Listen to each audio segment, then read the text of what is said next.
रंगरेषांचा जादूगार पेंटर शरद राऊत. कलेला शब्दांची गरज नसते. ती रंग, रेषा आणि भावनांमधून व्यक्त होत असते. अशाच भावनांच्या भाषेत जगणारा एक संवेदनशील कलाकार म्हणजे पेंटर शरद राऊत. शरद हा माझा वर्गमित्र. आम्ही अर्धापूरच्या जिल्हा परिषद हायस्कूलमध्ये एकत्र शिकलो. एकाच बेंचवर बसून बाउस्कर सरांच्या तासिकेला रेघोट्या गिरवायला शिकलो. शरदच्या आयुष्याचा प्रवास हा संघर्ष, चिकाटी आणि कलाविष्काराने उजळलेला आहे. शरदचा जन्म अर्धापूर इथं एका सामान्य शेतकरी कुटुंबात झाला. लहानपणापासूनच त्याला चित्रकलेची विलक्षण ओढ होती. शाळेच्या वहीच्या पानांवर उमटणाऱ्या रेषा, भिंतीवर काढलेली चित्र आणि रंगांशी चाललेला रोजचा संवाद हळूहळू त्याच्या आयुष्याचा अविभाज्य भाग बनला. परिस्थिती नाजूक असली, कौटुंबिक आयुष्य संघर्षानं भरलेलं असलं, तरी कल्पनाशक्ती मात्र अफाट आहे. शिक्षण केवळ 12वी पर्यंतच झालं.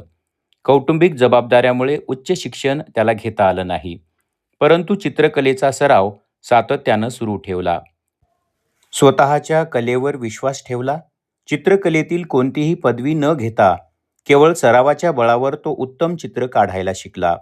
निसर्ग, ग्रामीण जीवन, देवदेवतांची चित्रे तो सहज काढू शकतो. दुकानांचे बोर्ड, लग्न समारंभासाठी घरगुती पेंटिंग तो करत असतो.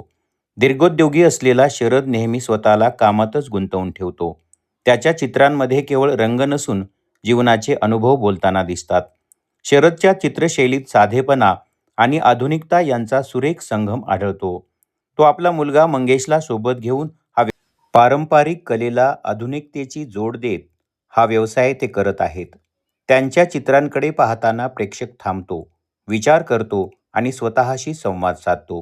हीच त्यांच्या कलेची खरी ताकद. केवळ प्रचंड मेहनत आणि सरावाच्या बळावर हा चित्रकलेचा, रंगरंगोटीचा व्यवसाय हाच त्यांच्या उदरनिर्वाहाचे साधन बनला आहे. थोडाफार सातबारा नावावर आहे, परंतु प्रत्यक्ष शेतात ते दोघेही राबत नाहीत. आजच्या डिजिटल काळात चित्रकलेलाच त्यांनी उपजीविकेचे साधन बनवले आहे. शरदचा प्रवास अनेकांना प्रेरणा देणारा आहे. आज शरद राऊत हे केवळ एक पेंटर नसून समाजाशी संवाद साधणारा कलाकार म्हणून ओळखला जातो. रंगरेषातून स्वतःचे जीवन घडवणाऱ्या शरद राऊत यांचा प्रवास अनेकांसाठी प्रेरणादायी ठरतो. आपणही शरदला सेवेची संधी देऊ शकता. वेगवेगळ्या कामांसाठी त्याचा मोबाईल नंबर स्क्रीनवर दिलेला आहे. व्यवसाय करत आहे.